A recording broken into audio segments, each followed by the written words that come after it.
Yes, welcome to think and create. ഇന്ന് ഞാൻ നമ്മുടെ ചാനലിൽ എക്സ്പ്ലെയിൻ ചെയ്യാൻ പോകുന്നത് ഒരു ടീച്ചിങ് ലേണിംഗ് ആക്ടിവിറ്റീനെ കുറിച്ചാണ്. ഈ ആക്ടിവിറ്റി നമുക്ക് ഇൻഡിവിജ്വൽ ആക്ടിവിറ്റി ആയിട്ടും കൊടുക്കാം, ഗ്രൂപ്പ് ആക്ടിവിറ്റി ആയിട്ടും കൊടുക്കാം. എന്നാൽ ഒരു ടീച്ചിങ് ലേണിംഗ് ആക്ടിവിറ്റി മാത്രമായിട്ടല്ല, സെൽഫ് ലേണിംഗ് സ്ട്രാറ്റജി ആയിട്ടും നമുക്കിത് ഉപയോഗിക്കാം. And the activity is called mind mapping. And what is mind mapping? Visual way of organizing ideas around a central concept. ഇവിടെ നമ്മൾ ഒരൊറ്റ കോൺസെപ്റ്റിനെ കുറിച്ചുള്ള ഐഡിയകളെ കൃത്യമായി അറേഞ്ച് ചെയ്യുക വഴി നമുക്ക് പെട്ടെന്നത് കാണുമ്പോൾ തന്നെ അല്ലെങ്കിൽ പെട്ടെന്ന് നമുക്കത് മനസ്സിലാക്കാൻ സാധിക്കുന്നു. ഈ ഒരു ടെക്നിക്കിനെയാണ് നമ്മൾ മൈൻഡ് മാപ്പിംഗ് എന്ന് പറയുന്നത്. ഇനി മൈൻഡ് മാപ്പിംഗ് ചെയ്യുന്നത് കൊണ്ടുള്ള ഗുണങ്ങൾ എന്തൊക്കെയാണെന്ന് അറിയണ്ടേ? നമുക്കൊരു കൺസെപ്റ്റിനെ ഈസി ആയിട്ട് മനസ്സിലാക്കാൻ സാധിക്കുന്നു, ഐഡിയാസിനെ കണക്ട് ചെയ്യാൻ സാധിക്കുന്നു, ഇംപ്രൂവ്സ് മെമ്മറി. ഇങ്ങനെ കറക്റ്റാക്കി ഓർഗനൈസ് ചെയ്ത് നമുക്ക് കണ്ടാൽ പെട്ടെന്ന് മനസ്സിലാവുന്ന രീതിയിൽ, അത്രയും വിഷ്വലി നല്ല ഇമ്പാക്റ്റ് തരുന്ന രീതിയിലായിരിക്കണം നമ്മളെപ്പോഴും മൈൻഡ് മാപ്പിംഗ് ചെയ്യേണ്ടത്. അതുവഴി നമുക്ക് പിന്നീട് എപ്പോഴെങ്കിലും ഇത് ഓർത്തെടുക്കാൻ നമ്മളെ ആ ചിത്രങ്ങൾ വരെ സഹായിക്കും. അതാണ് മൈൻഡ് മാപ്പിങ്ങിൻ്റെ അടുത്തൊരു അഡ്വാൻറ്റേജ്. ഇംപ്രൂവ്സ് മെമ്മറി, ഓർമ്മ കൂടുതലായിട്ട് അല്ലെങ്കിൽ നമുക്ക് എപ്പോൾ വേണമെങ്കിലും റീകോൾ ചെയ്തെടുക്കാൻ പറ്റും. Then generate new ideas and organise informations. ഇതൊക്കെയാണ് മൈൻഡ് മാപ്പിങ്ങിൻ്റെ അഡ്വാൻറ്റേജസ് എന്ന് പറയുന്നത്. ഒരു സിമ്പിൾ എക്സാമ്പിൾ ഞാൻ കാണിക്കാം. അപ്പോൾ മൈൻഡ് മാപ്പിംഗ് യൂസ് ചെയ്തിട്ട് അല്ലെങ്കിൽ മൈൻഡ് മാപ്പിംഗ് വഴി വാട്ടർ സൈക്കിളിനെ എക്സ്പ്ലെയിൻ ചെയ്ത് വെച്ചിരിക്കുന്നതാണ് ഇത്. ഓക്കെ, നമുക്കറിയാം വാട്ടർ സൈക്കിൾ എന്ന് വെച്ചാൽ എന്താണ്.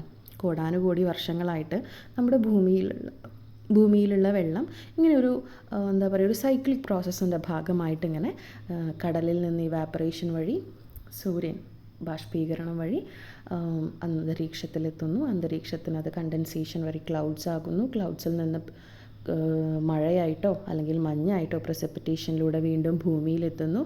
ഭൂമിയിൽ പലതരം വഴികളിലൂടെ, അതായത് ഇപ്പം തോടുകളിലൂടെ, നദികളിലൂടെ, ദെൻ പ്ലാന്റ്സിൻ്റെ സഹായത്തോടു കൂടി അണ്ടർഗ്രൗണ്ട് വാട്ടർ സ്റ്റോറേജ് നടക്കുന്നുണ്ട്, അതുവഴി അതിലൂടെയൊക്കെ എന്ത് ചെയ്യുന്നു, വീണ്ടും കടലിലേക്ക് തന്നെ എത്തിച്ചേരുന്നു അല്ലേ.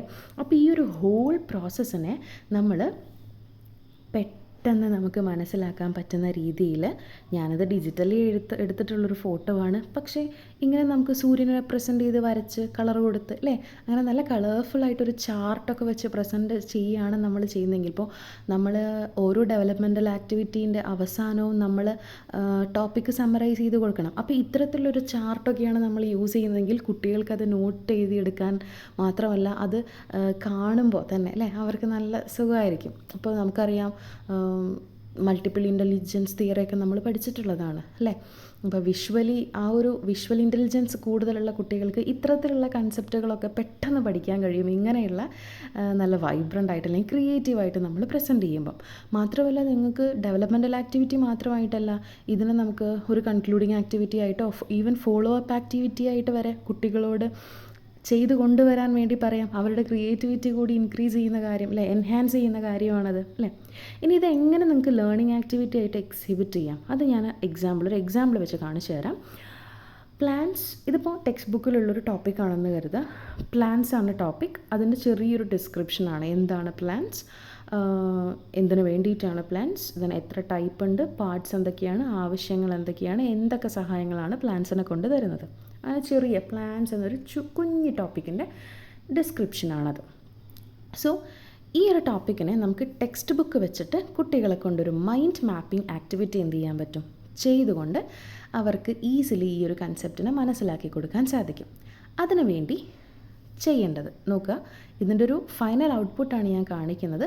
അത് വെച്ചിട്ട് ഞാൻ പറയാം എങ്ങനെയാണ് ചെയ്യേണ്ടതെന്നുള്ളത്. ഓക്കെ, അപ്പോൾ നമ്മൾ ഇങ്ങനെ ഒരു ചാർട്ട് കൊണ്ടുപോകുന്നു.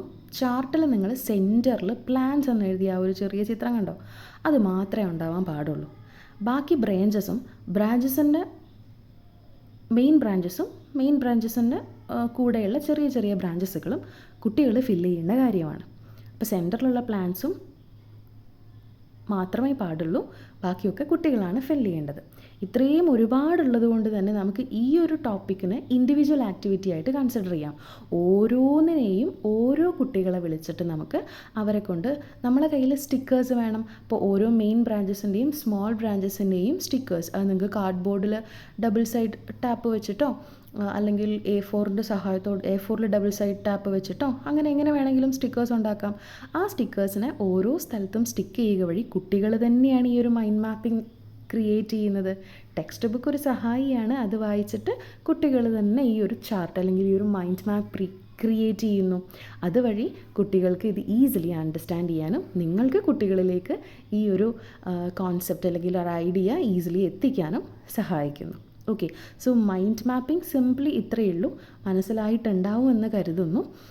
ഒന്ന് പയറ്റി നോക്കുക. മാക്സിമം നിങ്ങളുടെ സബ്ജക്റ്റ് ഏതാണോ അതിൽ മൈൻഡ് മാപ്പിംഗ് യൂസ് ചെയ്യാൻ പറ്റുന്ന